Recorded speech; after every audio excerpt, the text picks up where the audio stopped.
Salam sejahtera untuk kita semua. Saya, Rosi Margareta Bangun, calon guru penggerak Angkatan 6 dari SMK Negeri 1 Anambas. Pada video kali ini, saya akan memaparkan tugas dari 1.4.A.6 demonstrasi kontekstual modul 1.4 praktek segitiga restitusi. Pada demonstrasi kontekstual kali ini, saya akan melaksanakan praktek segitiga restitusi terhadap siswa saya dalam kasus yang berbeda ketika sedang melaksanakan pembelajaran di dalam kelas. Apa itu restitusi? Restitusi adalah proses menciptakan kondisi bagi murid untuk memperbaiki kesalahan mereka sehingga mereka bisa kembali pada kelompok mereka dengan karakter yang lebih kuat, menurut Gosen 2004. Segitiga restitusi merupakan sebuah strategi yang dapat dilakukan sebagai proses menciptakan kondisi menuntun murid untuk memperbaiki kesalahan-kesalahan yang mereka lakukan. Dengan penerapan segitiga restitusi, murid diharapkan bisa kembali ke kelompok mereka dan telah memiliki karakter yang kuat dan memperbaiki kesalahan yang telah dilakukan. Segitiga restitusi terbagi menjadi 3 bagian, yaitu 1. Menstabilkan identitas, 2. Validasi tindakan yang salah, 3. Menanyakan keyakinan.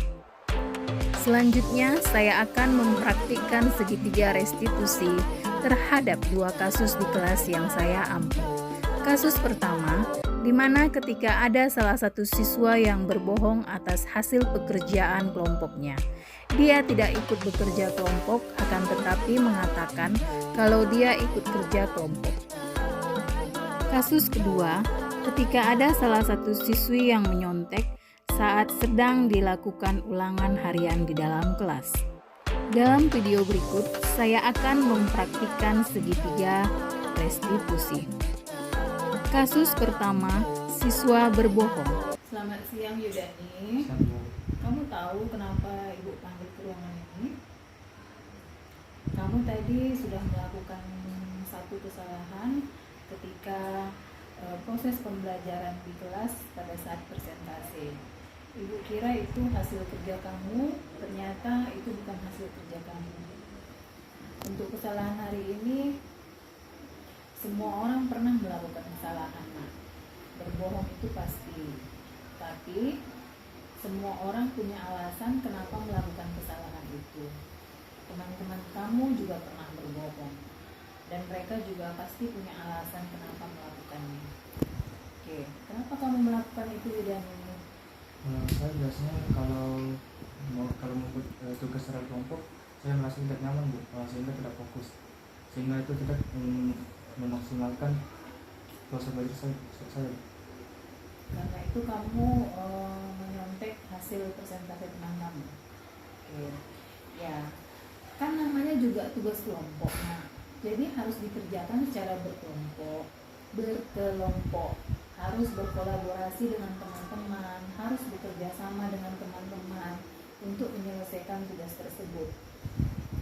Jadi Ibu berharap sebetulnya ketika menyelesaikan tugas kelompok itu kalian mengerjakannya secara bersama-sama agar jiwa berbagi kalian juga bisa tersalurkan satu dengan yang lainnya. Oke, dalam hal ini keyakinan kelas apa yang kita sepakati telah kamu langgar? Tidak mengerjakan tugas dengan jujur. Baik, kamu sudah punya cita-cita, nak? Sudah. Jadi apa? Menjadi dokter. Oke, jadi dokter. Setiap orang pasti punya cita-cita, dan dalam meraih cita-cita tersebut yang dibutuhkan harus belajar dengan giat dan juga jujur serta tetap semangat. Baik, ketika kamu tadi berbohong, kamu sudah tidak jujur lagi kan? Ya, dan sudah melanggar kesepakatan kelas yang sudah kita buat sebelumnya. Dalam hal ini, Ibu berharap pada kamu, Yudani, agar kamu bisa memperbaiki sikap kamu, bisa belajar lebih giat lagi, Dan yang terpenting, kamu bisa jujur dalam menyelesaikan setiap tugas-tugas maupun kegiatan-kegiatan yang kamu lakukan. Bisa dipahami, Mak? Oke. Pesan Ibu kepada kamu mudah-mudahan bisa berubah, harus tetap semangat, dan juga kamu harus bisa belajar baik agar kamu bisa berhasil meraih cita-cita kamu. Oke, itu saja. Selamat siang. Terima kasih. Perasaan siswa yang berbohong setelah melakukan praktek segitiga restitusi. Selamat siang, izin memperkenalkan diri. Perkenalkan, nama saya Yudani. Saya dari kelas 11 perhotelan. Perasaan saya ketika Ibu Rosi melaksanakan praktik segitiga restitusi, perasaan saya sangat tegang karena Ibu Rosi tahu saya sedang berbohong. Ibu Rosi tidak memarahi saya, bahkan dia menasihati saya. Saya sangat senang sekali. Sekiannya hanya yang tidak bisa saya sampaikan. Terima kasih. Kasus kedua, siswi menyontek. Selamat siang, Poni. Siang, Bu. Kamu tadi Ibu dapat laporan pada saat ujian ulangan matematika kamu mencontek ya? Ya, Bu. Setiap orang pernah melakukan kesalahan, setiap orang pernah berbohong dan tidak jujur. Kenapa kamu melakukan hal tersebut, Mak? Karena ingin mendapatkan nilai yang besar, Bu. Kamu dalam hal ini sudah melanggar kesepakatan kelas yang kita tetapkan bersama. Apa itu? Mencontek dan sudah tidak jujur. Sebelumnya Ibu mau bertanya, apakah kamu tidak belajar pada saat persiapan mau ujian? Ya, Bu.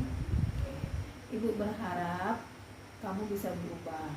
Apa kamu sudah punya cita-cita? Sudah, Bu. Cita-cita kamu apa? Ingin menjadi seperti Ibu. Mau menjadi guru ya? Ya, Bu. Baik.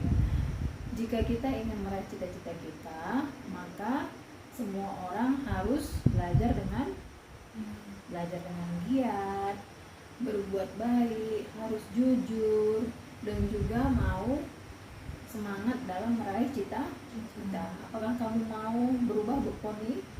Ya, Bu. Oke, Ibu berharap kamu tidak mengulangi kesalahan yang sama. Mulai saat ini, setiap akan ada ujian maupun tidak ada ujian, kamu harus mempersiapkan diri agar kejadian seperti hari ini tidak terulang lagi. Karena agar bisa mendapatkan cita-cita yang kita inginkan, semua orang harus belajar dengan sungguh-sungguh. Apakah kamu paham yang Ibu sampaikan? Apakah kamu mau berjanji tidak akan mengulangi kesalahannya yang sama? Ya, Bu. Baik, Poni, Ibu yakin dan percaya bahwa kamu akan mau berubah, dan mudah-mudahan mulai hari ini sampai ke depannya kamu bisa lebih semangat dalam belajar, semangat untuk mempersiapkan diri, sehingga pada saat nanti ada ujian kamu tidak mencontek lagi. Ya, Bu. Oke, itu aja. Ibu berharap ada perubahan dari kamu, dan Ibu berharap sekali ke depannya kamu bisa berhasil dalam meraih cita-cita kamu. Ya, Bu. Oke, terima kasih. Perasaan siswi yang menyontek setelah melakukan praktik segitiga restitusi. Nama saya Poni, kelas 11 perhotelan. Pada saat ujian ulangan, saya ketahuan mencontek dan diketahui oleh Ibu Rosi Bangun.